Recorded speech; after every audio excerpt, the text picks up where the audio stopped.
Hello, everyone, and don't clap yet.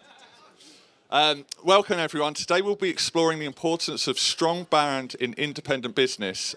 A well-defined brand does more than just set apart from competitors. It builds trust, fosters customer loyalty, and communicates your unique value to the market.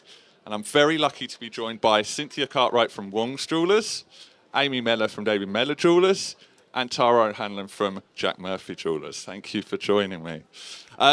So today we're going to explore how these guys deal with brand in business in different ways. And I want to just throw it to all three of you and answer as you feel free. How does effective branding help differentiate your independent business from larger competitors? It's a big one for the first one. Hi everyone, thanks for joining us this morning. My voice is slightly gone. I promise it's not alcohol related. I genuinely promise.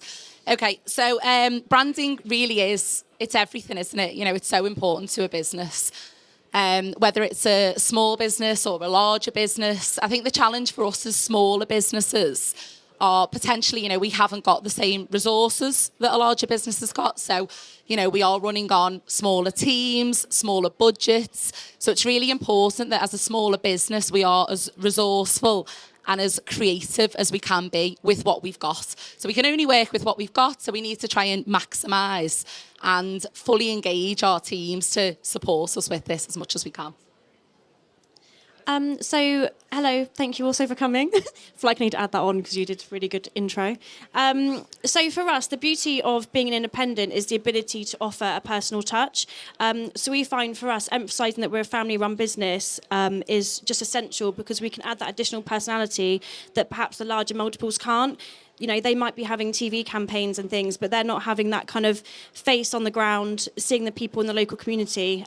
So for that, I think for us, it really helps us differentiate from the larger multiples. We're probably quite similar to the two girls here as well, that it is probably focusing on what makes us unique. And for us, that's obviously our story. Like, we're a family-run business, and we're obviously very proud of like the people that work for us as well. So it's like using them and their ideas, and as a small business, all working together to show our unique story and like what our product offering is, and just find like your own voice in such a large like retail community. So. And touching on that point of being a family business, and obviously, Amy, you'd be part of the family, and I'm sure you would assume yourself so as part of the family, but how does it differentiate working for a brand where there might be a personal brand involved in that, i.e. the family that own the business? How do you find that that links to the brand that they're trying to portray at the same time? Well, for us, like the likes of Jack and Pat and Gemma, like they are the brand. So even though like we are still part of like a larger team and we are all a family, it is like using them as the front of our campaigns. Like, we did a campaign probably just after COVID, and it was all about how we were this family business and that we were coming together as a community, and also using it as like that it's always going to continue on as a family business too, and that it's quite important to your local area. So that's kind of like the unique bit that we use. Yeah, I'll just add to that as well. Same. I don't know where Peter Wong is, but he's definitely, you know, the face of the brand. Brian as well, Peter's father. You know, I think it's really good to use the marketing platforms that you've got to showcase the history of the brand, really show your customers what you're all about. But also, I think, you know, your team is your family as well. Yeah. So I think, you know, it starts with the owner, but then you build a community of people. And I think it's really important to use your platform to showcase those people as well. So it's been amazing walking around this weekend, and we brought our amazing member of staff, Danielle, who's just over there. She hasn't heard me, and Max, and the amount of people that have come over and said, like, acted like they've known them just through seeing them on our Instagram channel. So they felt definitely very famous all weekend, which has been lovely for them. But just by, you know, being really genuine and showcasing, you know, your people, your work family, so let's face it, we're together quite a lot, I think really lets customers have a real insight into what you're all about as a brand. So I think using the family and the founders, but also using your wider team. Because I think the beauty of being an independent, the difference for us that we can do versus a large business is that we can put our team on our social media channels, and our customers can come in and they can directly see that person. And that is something that a large multiple cannot do, or it's very unlikely that it's going to happen, that the person who's talking about the engagement ring is the one that they're going to walk into. So it's a great opportunity to showcase the talent, the knowledge that you as an independent business has, within your team. Oh, it's a good point. And when you talk about social media and online, obviously the store itself would have a brand face, but how do you keep that message consistent across all the different channels? So for us, we would say that tone of voice is paramount. So in our example, for instance, I started our social media, and it's one of those things where people get used to how you talk and how you speak. And I think because me and my brothers, we've kind of all had implementation of what then the staff are like in store. It's kind of like almost like channeling us. Like, we can't clone ourselves, and it's really good. And obviously, in this instance, with both of you guys, you are kind of an extension of the family. So we kind of almost try and clone ourselves down through the staff, but then also make sure that our tone of voice across our social media platforms are also then the same as what we are in store. And that is, I think, just by gatekeeping it. Which, as bad as that sounds, there's times when I want to delegate it and just want to hand over to someone else. I just think, oh, do you know what? They'll do a better job. I know you're doing that, but I also think that sometimes your own business, unless you know it through and through like you do, obviously with Jack Murphy's, it's best if you just kind of gatekeep it and you make sure that it's your tone of voice that's just getting shouted out at customers. Otherwise, you've got a social media that's then not replicated in store. So I would say that.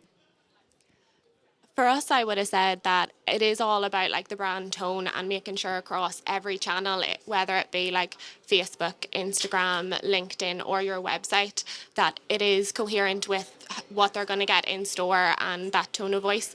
But for us also, it would be like how the brand image looks as well. So across all the platforms, we'd make sure that our brand colour is very distinct, and that's like our lilacs and our purples. And that's also in store, it's on Facebook, it's on Instagram, and always having that like the logo consistent as well, that it's everywhere, and that it doesn't matter what platform that they see your content on, but one glance and they'll know it's yours. Like, that's very important to us, I think. I think just when we're talking about branding as well and the tone, I think to almost get to the tone that you want, one of the things that we've worked on over the last couple of years is actually thinking about, what do we want? And I think that is probably the tip I would give today is, as a small business, do you have a vision to start? What is your vision? Do you have a mission? Do you have any values? And you might be thinking, well, yes, I do, but do your team know those? Have you communicated them?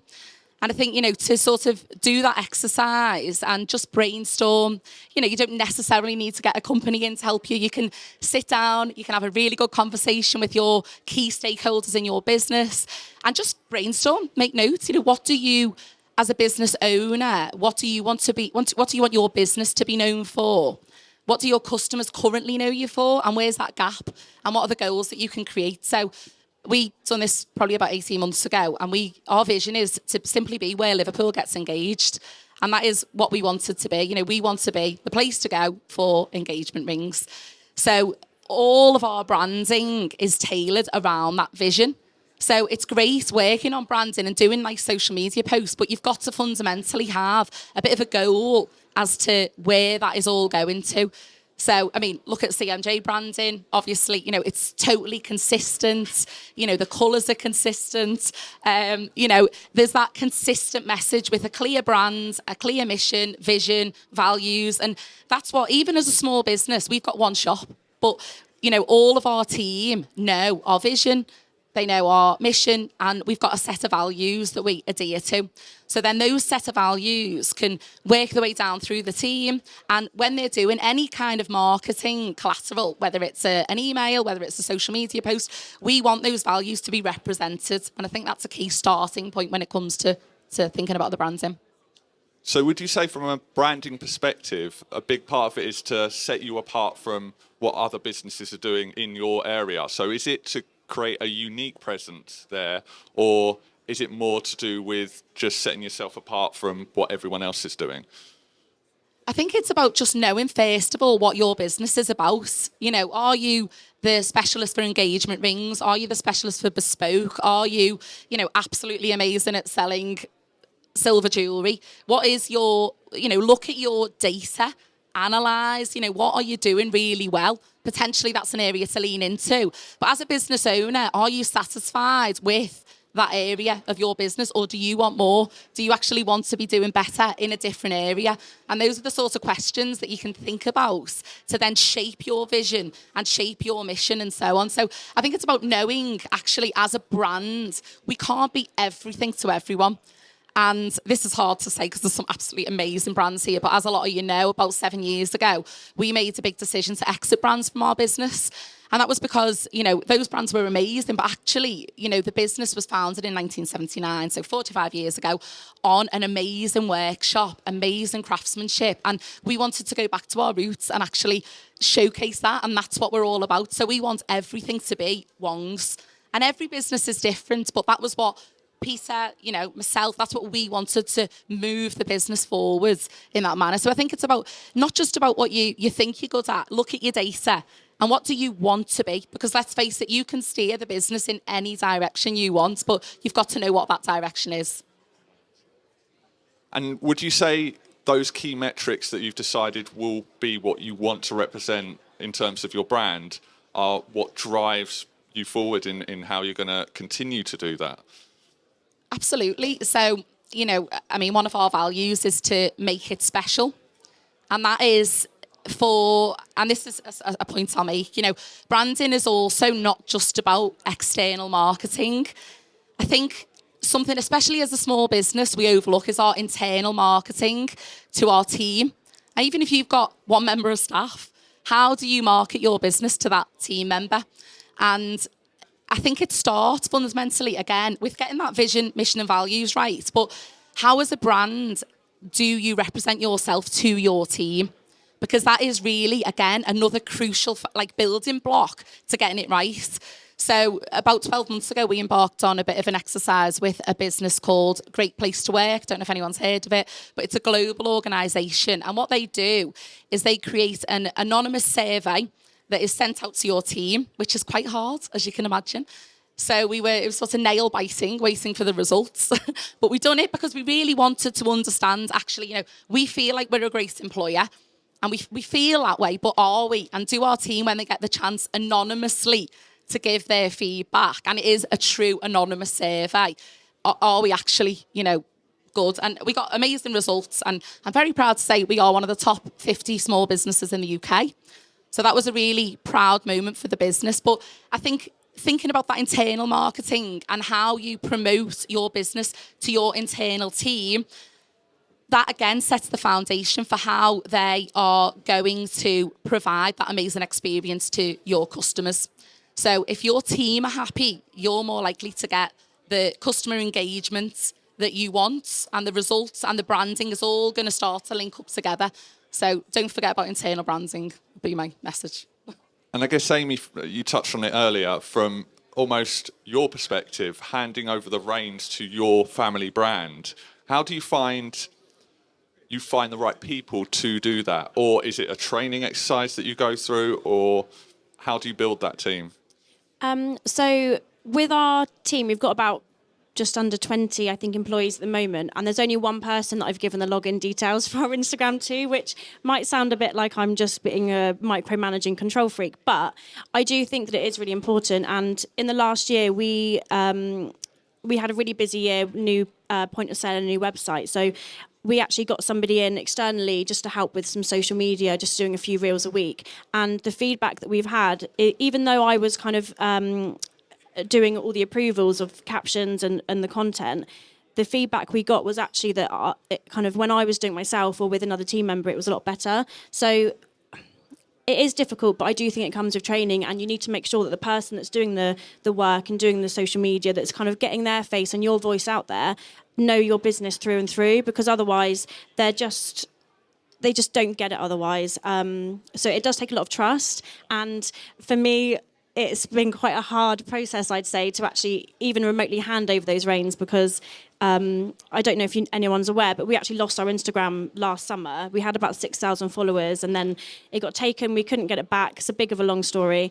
So we're gradually kind of building our following back up again. But it is just really difficult because, I mean, I was the one that made the mistake that meant the Instagram got taken down, but I can kind of take the fall for that. Whereas if it was somebody else, I don't know, I'd feel it'd be a different kettle of fish. But yeah, it's just make sure that whoever is doing the social media, they've just got personality and charisma and they're likable. I think that's the main thing about branding in any circumstance, whether it's in store or externally. You just have to be a likable person. People buy into people. And without that element of likability, you just won't really get anywhere, unfortunately. And I guess, Tara, from your point of view, you have been given the reins. And so how did you get to that position where Gemma was like, I trust you, you can do this and represent the brand? How did that process work? Well, actually, my journey started probably in sales. So I actually learnt from the sales floor exactly what the whole company was about. So I knew what their customers wanted. And I knew what way they wanted us to conduct ourselves as salespeople. So it was quite like a smooth transition for me, like into marketing, because I knew exactly what our customers wanted because I had been interacting with them for a couple of years. So for anyone who probably is solely going straight into marketing for like a business, I would say even go down to the sales floor, talk to some of the customers, get to know the product, because I know the product so well that it's easy to talk about it. And like Amy, we have tried in the past to take on people who are just come straight into marketing. And it is difficult, even from like the product's perspective, that they don't really understand it, that they don't know how to sell it. So yeah, it's really coming from the sales floor, like straight into the marketing office is how to do it, really. So would you say, and I guess this is a question to all of you, if you had someone who was going to take care of your marketing, is there a way to bring them into the business so they understand your the things that you value within your business so that they represent that? Or do you think it is best to sort of nurture from within and handle it yourself? Yeah, I would say nurture from within. I think from experience, just that they just don't quite get it. And I've got friends that are in fashion retail, and it's a different market. Like I think clothing is just so different. It's probably actually more easy to market clothing, I think, than it is jewellery. But we have the added element of the sentimentality and the emotion. So I think that, yeah, it is. You could probably have a fresh off the press marketeer go in and do some clothing marketing, but I think jewellery's just different. I think there's just so many different elements to it. It's a can of worms at times, but it's a lovely can of worms that I think, yeah, you need to get stuck in and be on the shop floor, definitely. I think as well, working for a family business too, you see how much it means to them as well. So it means so much to you that the business does well and is like their brand is shown correctly through social media and all that. Even for us, we find even with trends, it's so important to stay on top of trends through TikTok and Reels and all that there. But sometimes they mightn't be correct for your brand, and sometimes you have to say no rather than going with that really like out there trend, which might work for other businesses but mightn't work for yours. And sometimes you just have to put the brand first rather than your creative ideas as well. Yeah, no, I guess it's a difficult balance to make, isn't it? And I guess benefits from having a strong brand is the loyalty that you create. Would you say that's one of the paramount benefits, or what other benefits would you say are from building that brand in the first place? I think, building up a sort of strong brand, you want to try and create a brand where your customers are proud to shop with you, where your customers are actually creating content for you. So that user-generated content, if you can get that. And I think in businesses like ours, generally, we can get that. So, if we're doing all the things we want to do, we're providing an amazing experience, then And we're providing, some added extras, a little glass of fizz, things that are, nice areas in the store, which, looking around here, I know there's some amazing businesses. Everyone's got some areas in their business where they can showcase and get a nice photograph by. They're the sort of opportunities that it's trying to get your team to actively encourage those photos to be taken in store and, encouraging your customer to actively share and promote your brand on your behalf because it's free. There's an amazing reach when you can do that. So, I think user-generated content is definitely amazing. Working with local businesses as well, I think the future probably is collaboration, isn't it? I think lots of collaboration. I think Emmett in his talk the other day, there was a lot on collaboration. It is so important that as small businesses, we team up together and fight back, against the decline in the high street. We need to work together. It is really, really important. And, we recently launched something called a bridal box. So this sort of came from a realisation that potentially we might sell an engagement ring. So I'm going to look at you. You come in, sorry to pick on you. You come into the store and we provide you with the most exceptional level of service. We've sold you an engagement ring. We've gone through the diamond in detail. We've gone through the certificate in detail. We've told you there's a lifetime guarantee. We've told you about our free cleans for life and all of the other amazing benefits that you get. You go away and you completely forget it all. So all you care about is really, you've got your ring and that's that. So you propose and all of the amazing features and benefits of our business is gone. So we wanted to create a hook to actually get people to come back into store. And, we can all say, well, we provide amazing service. Of course, they're going to come back to us, but not necessarily because the recipients might already have another jewellery business in mind where they like to go for their wedding rings. So we wanted to create something that made the recipients need to come back into store. So part of our sales pitch when I'm selling you your engagement ring is I'm going to say, oh my God, when you propose, this is going to be absolutely amazing. And what I want you to do is when you've popped the question, come back into store. I'm going to get the fizz out, pop a lovely bottle, and I've got a lovely gift for her when you come in. So it's a bridal box, and inside there's some amazing offers. We've teamed up with loads of local businesses. We're going to get some photos. I'm going to make such a fuss of her when you come in and really encourage you to come back in. And now when you come back in, we're going to present you with this beautiful box. Now this doesn't have to be complicated, so anyone can do this. And inside, what we've done is we've used our existing contacts. So we're not necessarily making, and it's not a huge task. I'm sure lots of people here have got a bridal dress contact that they might like a few photos on Instagram. There might be a cake maker who you use when you have a little event in store. So you've probably got a network already of people that you can collaborate with. So we started there. So we spoke to the wedding dress shop and we said, we're going to advertise your business for free. Can you do something for our customers? So she said, yep, what I'll do is if your customers come to us and buy a wedding dress, I'll give them a free veil. So I said, that's amazing. Okay, could you print a leaflet and provide me with that leaflet? She says, okay, no problem. So leaflet there. Cake maker. The Hilton, we actually managed to get in with the Hilton. So it's not just small businesses. So we approached the Hilton in Liverpool, explain what we were doing. They said, okay, what I'll do is if you get a couple to come and have a show round of our facilities, I'm going to give them a champagne afternoon tea voucher. I was delighted, obviously. So I was like, that's fantastic. Thank you so much, Mr. Hilton.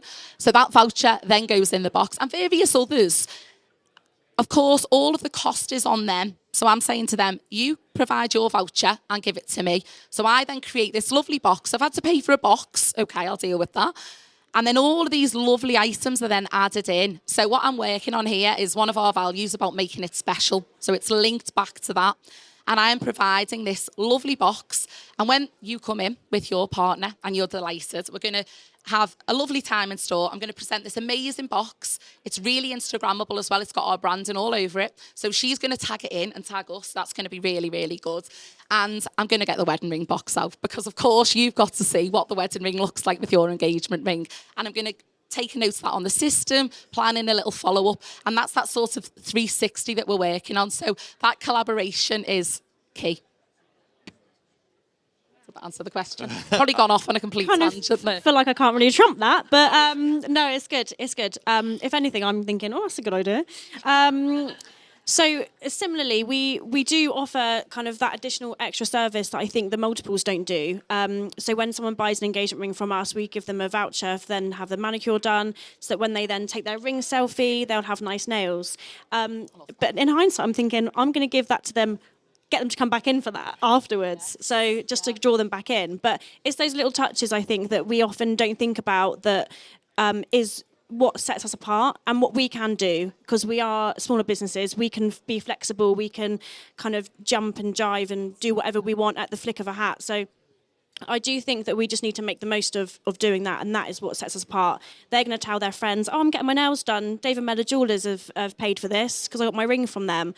And that's, again, collaborating with local businesses. The business that we then go to, they're talking to hundreds of girls every single day, and they're saying, oh, yeah, David Mellor this, David Mellor that. I get my nails done there. I'm tagging them on Instagram stories. They're sharing it. So it's kind of that kind of you scratch our back, we scratch yours, and it just helps to get the name out. Even if they're not buying necessarily right now, they're going to think of us next time when they do.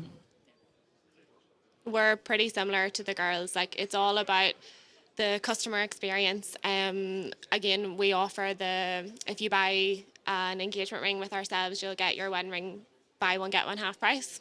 So that does ultimately get them back in after a couple of months, and you get to talk about wedding plans. And I suppose the biggest thing for us is just to be that jewellers that all your family comes to, and that we're there for the most important parts of your life, which is engagement, wedding, and then hopefully you'll come back for eternity rings, christenings. Like, we want to see the whole family, not just like the wedding part of it. We want to see you when you have your first baby and when you have more, and we want your children to come to us too. So that would be a very important part of our business. So I guess maintaining that brand is a challenge in itself. So how do you go about making sure that that's consistent and that you've got longevity on that? Because things change, social media evolves, internet's adding more and more facets that you've got to keep up with. How do you make sure that's consistent? It's probably like trusting in your staff as well, especially with the customer experience. Like, we found, like, last year we actually launched a new brand within our brand. So it was something a little bit different for us, a little bit like, we're traditional jewellers, but we wanted to be a wee bit more youthful. So we launched Welded, which was the forever bracelet experience that I'm sure a couple of other jewellers have launched as well. But it brought like a whole new customer basis to us, like that kind of young and old. It was kind of across the board. It was bringing families together for a different type of experience that we had never showcased before, but we had the space and we had the team. So that was something that we were able to bring new customers in, but also it was something for our existing customers to also share with as well.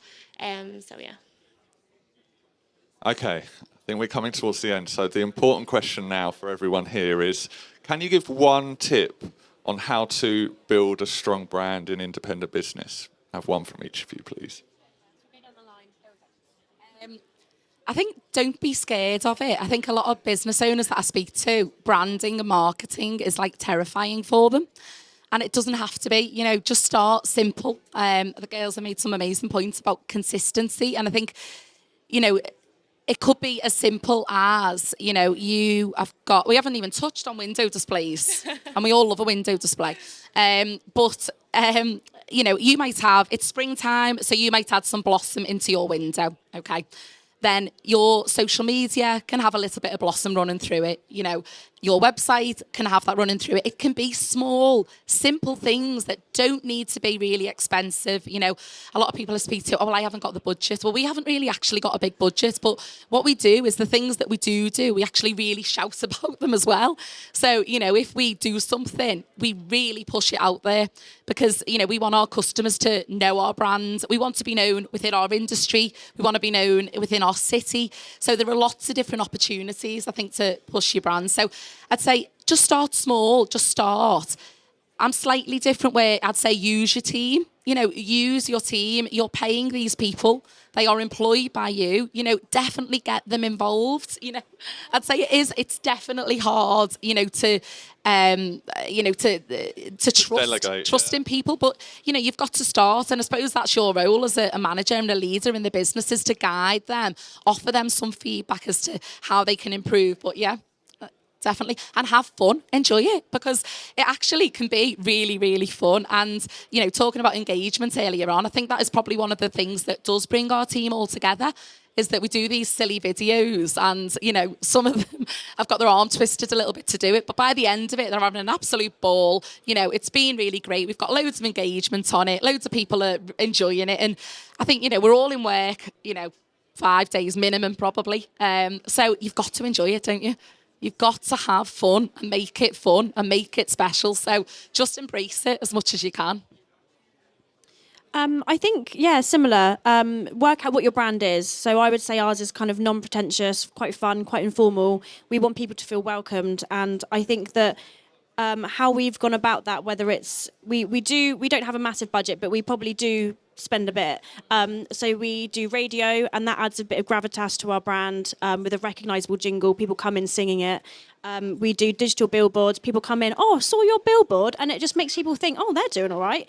I mean, we could be on our arse, but we're paying for it. But the thing is, it's just letting people know that we're a legitimate business and that, okay, yeah, they're doing all right, let's put the money there. And I think our dad started it from as a market stall. He was not as a market stall, he started as a market trader, just with a market stall. And I think people love that kind of success story that he started from kind of nothing. I know most of us do, but it's that element. So we do a lot in the local community. We do like sponsor grassroots football and higher leagues as well.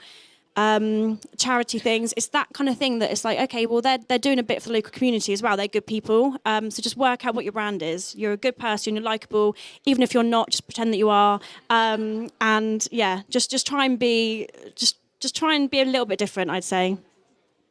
Yeah, I'll keep mine short and sweet. I would say that be like unique and be consistent, but don't be afraid to try something new, because it might be the best thing that you've done.